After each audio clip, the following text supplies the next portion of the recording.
tarde a todos.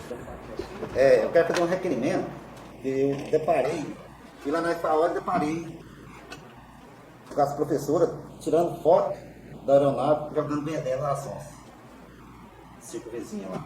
E ela me falou que passou 2 vezes em cima da escola. Então eu quero pedir para o responsável do meio ambiente tomar providência. Porque esse requerimento também, ano passado, a Roseli também já comentou. Vocês lembram disso, né? Ele não tomou providência. Eu acho o seguinte, perto da escola, existem outros meios para pulverizar a sonsa. Através de tratores, de máquinas, de uniporte. Não precisa sobrevoar em cima de escola. Então é isso. Obrigado.